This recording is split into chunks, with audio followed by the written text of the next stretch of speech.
Bonjour à tous, aujourd'hui je vous emmène en deuxième division allemande. Après avoir fait Hertz hier, on se déplace à Paderborn en Bundesliga 2. Donc encore un championnat mineur, on profite un petit peu de la trêve des sélections nationales pour observer des équipes qui étonnent un petit peu sur le début de saison et qui créent un petit peu des surprises. Et donc aujourd'hui on va aller du côté de Paderborn en deuxième division allemande, en Bundesliga 2, et on va analyser ce qui s'y passe. Ce qu'il faut savoir sur Paderborn, c'est que c'est une équipe qui a beaucoup, qui a eu des phases de haut, des phases de moins bien, qui généralement était une équipe de plus de troisième division allemande, et qui réussissait à monter, puis à redescendre. Ils ont fait un petit peu de Bundesliga, mais c'est une équipe qui avait beaucoup de mal à se stabiliser. Et ils ont quand même réussi à avoir Steffen Baumgart, qui a redressé un petit peu cette équipe de Paderborn pour la structurer, pour que ça soit beaucoup plus stable en termes d'effectifs, en termes de formation, que le club soit beaucoup plus stable. Et ce qu'a réussi à faire Baumgart notamment, c'est de monter en Bundesliga avec cette équipe de Paderborn, malheureusement de redescendre, mais de se stabiliser sur cette Bundesliga 2 et de devenir une équipe un petit peu proactive de cette Bundesliga 2, même si on a vu cette équipe de Paderborn performer sur les dernières saisons, mais sans réussir à monter. C'est une équipe qui a réussi à garder cette stabilité malgré le départ de Baumgart et de son directeur sportif, qui sont partis tous les deux à Stuttgart il y a quelques années. Cet été, malheureusement, Paderborn ont eu ainsi une déconvenue avec le départ de Lukas Wasniok qui est parti à Cologne. Et au lieu de s'effondrer à nouveau, Paderborn a fait le choix audacieux, parce que pour le coup c'est vraiment un choix audacieux, d'appeler un nouvel entraîneur qui s'appelle Ralf Kettemann. Ralf Kettemann, pour vous décrire qui c'est, en fait c'est un entraîneur qui était avec les équipes de moins de 19 de Hoffenheim et de Karlsruhe, en Bundesliga 2 aussi, et avec les équipes de moins de 19, et cet homme de 39 ans n'avait jamais entraîné en professionnel, et pourtant Paderborn choisit de le nommer entraîneur de l'équipe première cet été pour qu'il puisse prendre la place de l'ancien entraîneur devenu entraîneur de Cologne. Et Paderborn aujourd'hui figure premier à 12 journées, premier de Bundesliga 2 avec une seule défaite. Et ils sont devant les équipes comme Schalke, comme Hanovre. Ils sont des équipes qui vont devoir affronter dans les prochaines journées notamment, mais cette équipe de Paderborn qui change d'entraîneur, qui prend un entraîneur qui n'a jamais fait d'équipe première, est actuellement première de Bundesliga 2 avec 9 victoires, 2 matchs nuls et une défaite. Donc on va analyser qu'est-ce qui se passe, quel est le projet de jeu de Paderborn et pourquoi est-ce que cette équipe est première de Bundesliga. Dans un premier temps, ce qu'il faut savoir, c'est que peu importe les entraîneurs, peu importe l'évolution de l'équipe, le gardien à Paderborn a toujours été un poste proactif, un poste fortement utilisé et qui doit s'incorporer dans le jeu. Le gardien de Paderborn doit avoir de la capacité de jouer au ballon, balle au pied.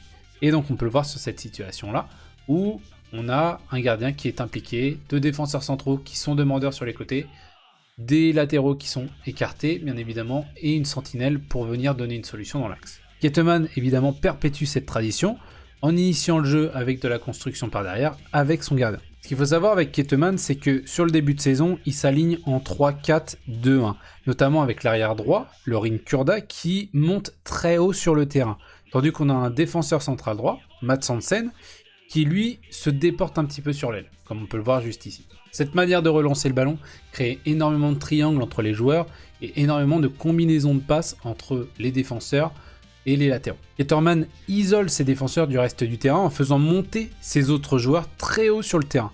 En théorie, ça crée une situation de 4 contre 4 puisqu'ils sont pressés par un marquage individuel, mais en impliquant le gardien, ça crée un avantage numérique avec un 5 contre 4 de derrière. Finalement, il trouve la solution grâce au triangle et repère facilement les hommes libres, notamment du côté droit. Après avoir progressé en faisant avancer le ballon avec leur joueur démarqué, chose que Kettemann souhaite que ses défenseurs fassent, ils font descendre un joueur de leur ligne d'attaque pour former un triangle supplémentaire. Comme vous pouvez voir, le milieu défensif se déporte sur le côté pour surcharger, entre guillemets, l'espace et créer plus de solutions de passe. L'objectif pour Kettemann, c'est de former des losanges, en fait, différents losanges entre ses joueurs, notamment comme on peut le voir là sur le côté gauche, différents losanges entre son milieu défensif, un joueur qui est à l'avant, qui vient redescendre faire un appel, en plus d'un défenseur et d'un latéral. Le problème de ces diamants, c'est qu'ils sont souvent irréguliers pour le coup, et comme on peut le voir sur cette situation-là, les joueurs sont très proches les uns des autres, et le pressing des joueurs adverses est beaucoup plus simple.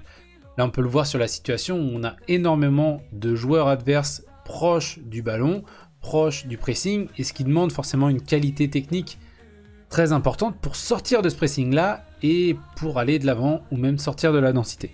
L'avantage qu'ils ont, c'est que lorsqu'ils forment ces triangles-là et qu'ils ont du mal, entre guillemets, à sortir de la densité, même si souvent ils y arrivent en trouvant soit un joueur libre qui est venu d'un peu plus haut, d'un attaquant ou d'un milieu offensif qui vient redescendre pour proposer, ou bien de trouver un espace libre comme on le voit sur la situation là, où là, il y a un espace libre sur le côté gauche qui est à exploiter dans la profondeur. Même si l'équipe est amenée à perdre le ballon, ces losanges sont souvent formés sur les côtés du terrain et non dans l'axe, ce qui permet, en cas de transition défensive, de mettre l'adversaire plus sur un côté et donc d'être beaucoup moins en danger rapidement. L'avantage de ce 3-4-2-1, c'est entre guillemets d'avoir ces triangles constants sur les côtés, de créer du danger par les côtés et avec des triangles, mais ça permet aussi de pouvoir jouer long, jouer sur un attaquant qui va jouer le pivot avec deux milieux offensifs qui vont pouvoir attaquer les deuxièmes ballons. Lorsque Paderborn ne subit pas la pression, comme on peut le voir juste ici, lorsqu'ils ont beaucoup plus de temps pour créer du jeu et avancer dans le terrain, comme on va le voir là, on a des joueurs qui sont très espacés, des joueurs derrière qui sont espacés, des latéraux qui sont hauts, mais il y a de la place entre chaque joueur. Ce qu'on peut voir sur cette situation-là, c'est que on a une hauteur entre les défenseurs et les attaquants qui est très conséquente. On est sur 30 mètres, 30-40 mètres d'utilisation de terrain et en même temps énormément de largeur. Avec, vous voyez tout au fond un latéral qui est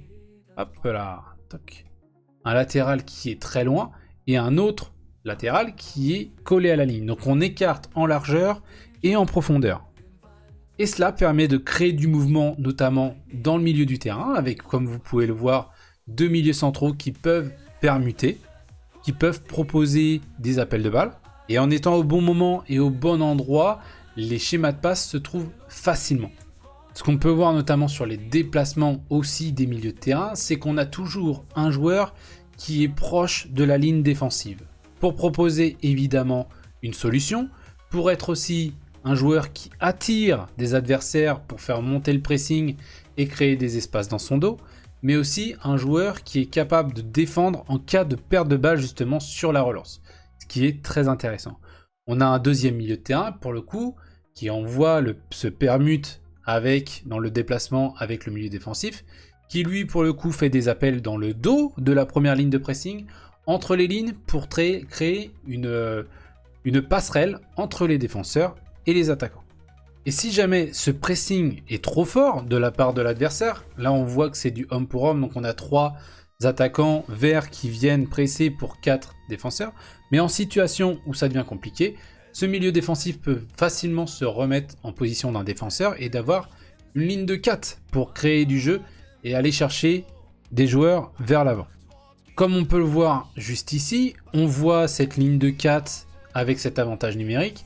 Et ce qu'on peut voir notamment, c'est que le défenseur qui transmet vers l'avant, parce qu'on a toujours une volonté de créer vers l'avant pour Paderborn, c'est de combiner, mais de garder cet élan vers l'avant. Et comme on peut le voir avec ce défenseur qui vient de passer le ballon à son milieu de terrain, il veut tout de suite progresser vers l'avant, même si ça reste un défenseur central, progresser vers l'avant pour proposer au milieu de terrain dans un espace libre.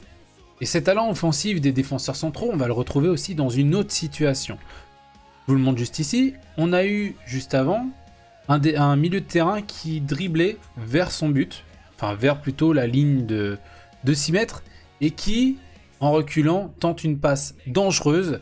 Il faut dire que Paderborn est quand même dans la construction une équipe qui se met parfois en difficulté, qui cherche vraiment une construction difficile, mais ils s'en sortent dans la plupart des cas. Et comme on peut le voir là, même en étant très bas sur le terrain, une passe qui permet de casser 3 joueurs, de entre guillemets éliminer 3 joueurs, pour un défenseur central est lancé dans un espace libre en plein milieu du terrain, ce qui est dangereux, mais comme on peut le voir, ça permet au milieu de terrain de jouer. En fait, c'est une passe qui est totalement à contre-courant du jeu, parce que c'est une passe dangereuse dans l'axe, et les joueurs adverses ne s'y attendent pas.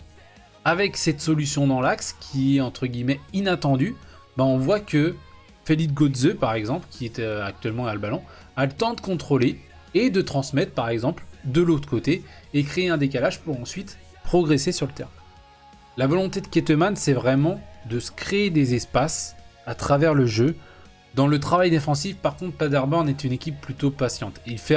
Kettemann fait reculer notamment ses deux latéraux pour former un 5-3-2. Vraiment être fort dans la phase défensive, être solide derrière avec une ligne de 5. Et deux attaquants qui pressent, qui coupent systématiquement la passe de diagonale vers le milieu de terrain, avec une pression minime sur la construction du jeu. On ne veut pas forcément bloquer tout ce qui se passe, mais on bloque le relanceur au milieu de terrain, comme on le voit là avec le deuxième attaquant qui se positionne un petit peu plus bas pour bloquer le numéro 6.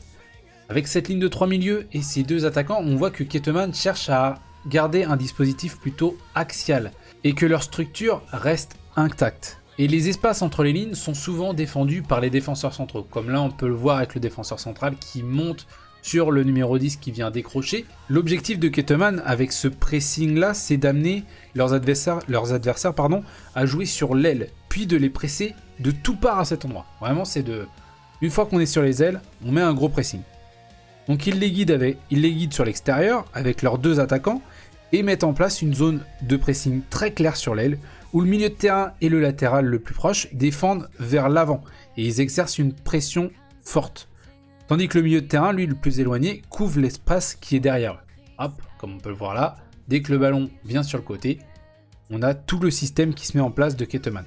Leur approche défensive, elle est très efficace. Ils ont actuellement la deuxième meilleure défense de la ligue et ils semblent pas faiblir sur ce domaine-là. Malgré leur volonté de préserver leur organisation, ils ont toujours un problème. Et Magdebourg, pour le coup, sur le match de Paderborn, Magdebourg a su les mettre en difficulté à plusieurs reprises. Et ça, ils parviennent jamais vraiment à combler les espaces entre le milieu de terrain lorsqu'ils sont écartés du terrain. Là, on peut voir l'espace entre deux milieux de terrain. Grâce aux distances entre la ligne défensive et les milieux de terrain, les adversaires parviennent facilement à trouver des solutions de passe verticales entre ces deux lignes. Donc lorsque les attaquants ne parviennent pas à bloquer le centre et à orienter l'adversaire vers les côtés, Paderborn souffre. Et Paderborn souffre d'attaques verticales, notamment par la passe. Aujourd'hui, jusqu'à présent, aucune équipe n'a réussi vraiment à les mettre en grande difficulté sur cet aspect-là, mais on peut garder un œil sur cet aspect parce que c'est leur point faible et il n'a pas encore été surexploité, mais attention dans les prochaines journées où ça pourrait être surexploité pour le coup. Donc pour conclure sur cette équipe de Paderborn, après une saison réussie, la saison dernière, Paderborn a perdu son entraîneur et deux de ses meilleurs joueurs, qui sont partis tous en Bundesliga. Mais le club est bien géré, il y a un nouvel entraîneur qui est là avec une vision qui suit un petit peu ce qui s'est passé les années précédentes. L'ambiance générale elle est excellente, Kettemann apparaît une fois de plus comme un bon manager, un bon entraîneur, capable d'aider des jeunes joueurs qui sont en train de montrer tout leur potentiel. Et l'équipe de Kettemann pour le coup exécute ses idées de la bonne manière, ça fonctionne très bien. Elle est actuellement en tête du championnat, ce qui est amplement mérité. Et ça sera intéressant de voir si cette jeune équipe de Paderborn sur la fin de saison arrive à maintenir cette cadence. Comme Hertz, dans la vidéo précédente, Paderborn va faire partie des équipes que je vais suivre sur la fin de saison, savoir s'ils arrivent à maintenir ce cap-là pour aller chercher une montée en Bundesliga malgré des grosses équipes comme Schalke, comme Hanovre ou comme le Hertha Berlin qui cherchent aussi une montée. Voilà ce que j'avais à présenter sur Paderborn. N'hésitez pas à me lâcher un commentaire sur si vous avez d'autres équipes de Bundesliga 2 que vous voulez que j'analyse, et puis ou même de Bundesliga, ça sera intéressant. Et puis je vous dis à la prochaine pour une nouvelle vidéo. Ciao!